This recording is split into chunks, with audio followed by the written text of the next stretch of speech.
cambiamos de nombre, el Cineclub de La Habana se convirtió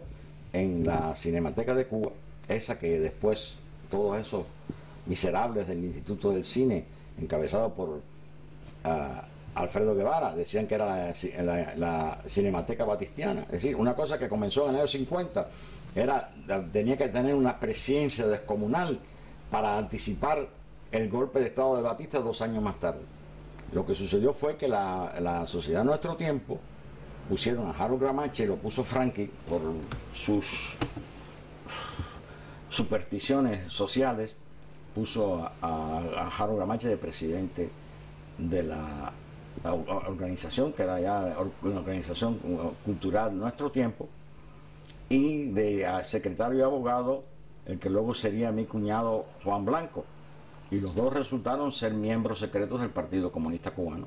Entonces había ahí una amenaza de que el partido, el PSP, se quedara con la revista, con Nuestro Tiempo, y esto ocurría porque la emisora 1010, que era del Partido Comunista, la habían clausurado y habían dejado casi abandonado el local de la emisora, que inclusive tenía un pequeño teatro para programas en vivo, es decir, los programas que se hacían entonces, lo que no eran grabaciones de música, etcétera, etcétera, y eso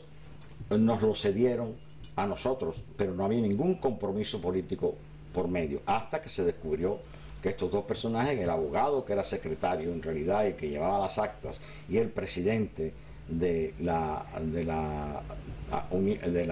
lo que era Nuestro Tiempo, una organización cultural independiente, pues la Cinemateca se separó y fuimos a parar al Colegio de Arquitectos, que fue la nueva sede de la Cinemateca, porque el Colegio de Arquitectos tenía un muy buen auditorio, tenía una sala de proyecciones con muy buenos aparatos de proyección, y ahí siguieron viniendo las películas francesas de la Cinemateca de París, de la Cinemateca francesa directamente a la Cinemateca de La Habana, y te estoy hablando del año 51, cuando hicimos el cambio. Pero antes yo había hecho los programas de la Cinemateca de Cuba, los había escrito también Néstor Almendros y Tomás Gutiérrez Alea. Entonces hacíamos las notas del programa,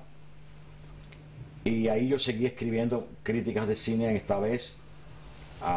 poniendo por las nubes las películas que venían de Francia, que eran en su mayoría francesas, pero que eran obras maestras del cine silente, como por ejemplo la primera sesión que se dio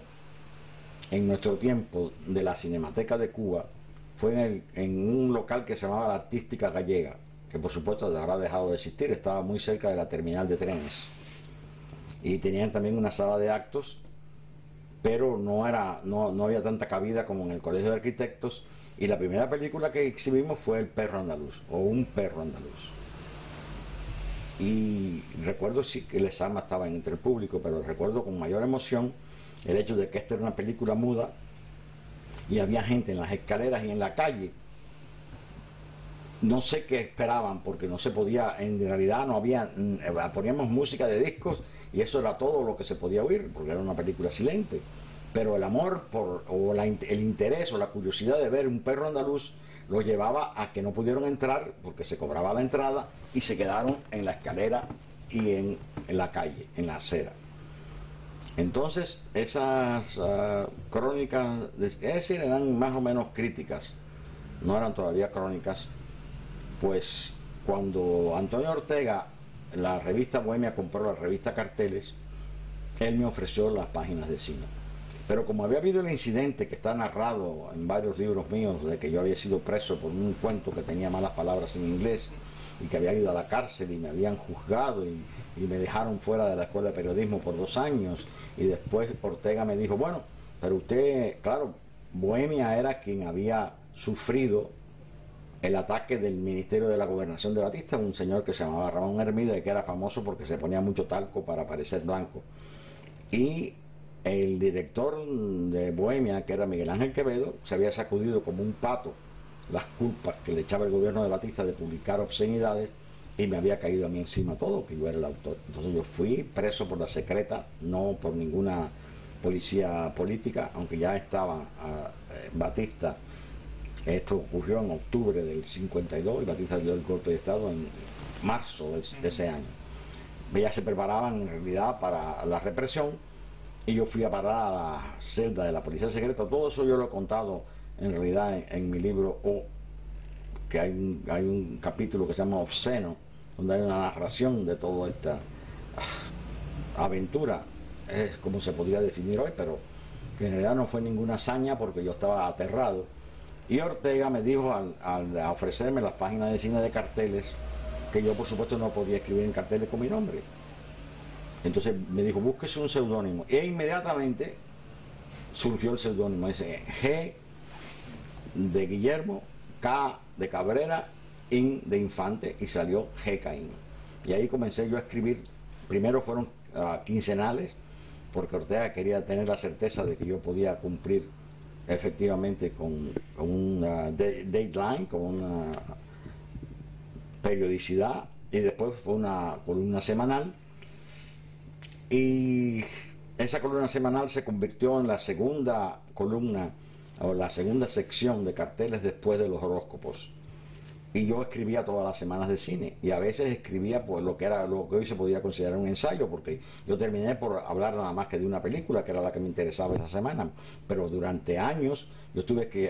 escribiendo todas las semanas, y que eran los estrenos de la semana, y con una parte que era el fin de la semana, y todo eso estaba firmado por G. Caín. Entonces hay mucha gente que todavía me llama Caín. Yo no sé por qué ese nombre. Bueno, yo sé por qué. Lo que hice fue aprovecharme de los 3.000 años o 4.000 años que tiene el nombre de prestigio o de desprestigio bíblico. Y claro, Caín le sonaba a la gente, como tú sabes, en nadie se llama Caín en el idioma español, es decir, es un nombre común aquí en Inglaterra y en Estados Unidos, pero en el idioma español nadie se puede llamar Caín, ni siquiera apellidarse Caín. Y entonces, de alguna manera, ese nombre pegó, y yo cada vez escribí menos cuentos, y cada vez yo volcaba todo lo que me interesaba en la columna del cine, que después mi primera mujer la había recogido toda, y después yo la publiqué por indicación de Miriam Gómez como un libro que se llamó Un oficio del siglo XX, y que fue lo último que yo escribí en Cuba y lo último que se publicó en Cuba, porque se publicó por Ediciones R, que en realidad era una editorial que yo había inventado, que pertenecía al Lunes de Revolución, que después pasó al periódico Revolución, y que entonces dirigía, porque yo lo dejé en ese cargo, Virgilio Piñera. Y entonces fue lo último que se publicó mío en Cuba, el libro de Un oficio del siglo XX. Entonces yo a mi vez había escrito otras cosas, cuentos mayormente, y cuando recopilé las crónicas, porque eran en realidad lo que eran, inclusive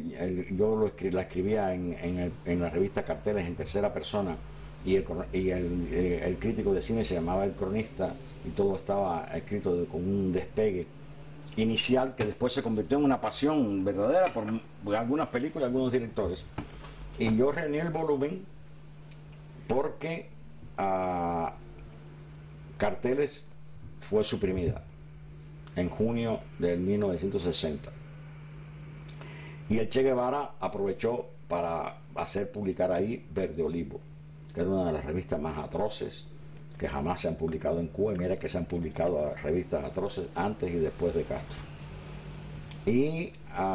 ahí terminó mi función prácticamente de crítico, porque a mí no me interesaba. Yo también hacía críticas de cine en el periódico Revolución, en la página de espectáculos. Por cierto, de Edmundo Desnoes, porque Néstor Almendros me lo pidió,